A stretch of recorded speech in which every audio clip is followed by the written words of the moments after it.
Ruba Nadda brought us the romantic film Cairo Time 3 years ago, starring Alexander Siddig. And the two team up again this year for the action thriller Inescapable. I'm calling it a George Clooney movie, and you'll see why when we interview Ruba, Alexander and Joshua Jackson at the red carpet premiere during the Toronto International Film Festival.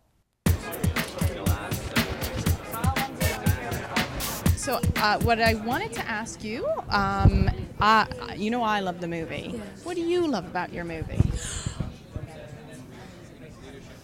And of course you play an Arab woman. I stumped you. I love its heart. It has a very thumping, passionate, driving heart. I can't, that's what I love about it. You can't mistake it. And it's the one thing I do have in all my movies. I've put everything I have into them, and it's... Excellent. Thank you. Congratulations. Yeah. Hello nice again. to see you again. Thank you.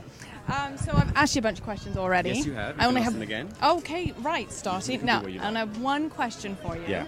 And I asked this of Ruba, but I wanted to know how you think audiences will connect or could connect with the film.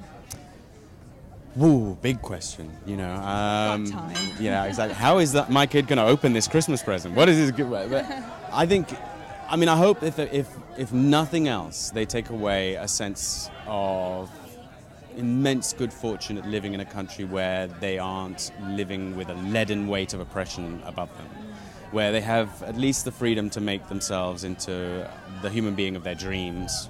Many countries have that problem. Syria is certainly one of them, and the bravery of those people trying to change that for themselves is not only astonishing but praiseworthy, and I wish them all the best in making a better world for themselves in that country. I don't think we should meddle.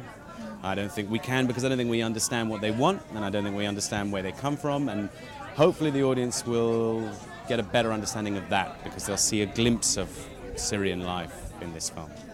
I really wanted to know how Canadians are going to be able to connect with this movie. I think it's really important, and I'd like to see how they will. Well, given that we're gigantic consumers of foreign media, I don't think Canadians have any problem appreciating other people's stories. I mean, we thankfully have our own film industry, but if you look, I would imagine at the top, I would say probably every year on average, 8 of the top 10 films in Western Canada or English-speaking Canada are, if not American, at least not Canadian. So I don't think there's anything about the foreignness of the story that should be a barrier to entry. So my hope is that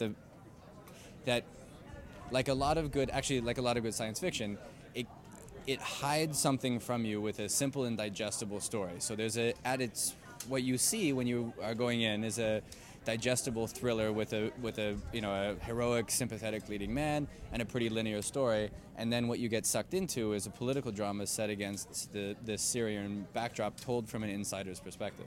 Ruba Nadda is one of our favorite Canadian directors here, and I wanted to know what she was like to work with. She was phenomenal. Ruba's first and foremost one of the nicest human beings that I got to work with. She's really, really lovely, and I gotta say, I've worked for a while, and I find that now it's really important for me to work with people I like and enjoy. I work on a show called Covert Affairs that I'm in love with the people there, and I'm in love with the cast and crew and everyone. It's a wonderful, wonderful place to work. And Ruba makes the same kind of atmosphere on her film. It was just great. Everybody was really lovely. Ruba's extremely talented and an amazing commander, and she's extremely talented. I'm not the same man you chased away all those years ago.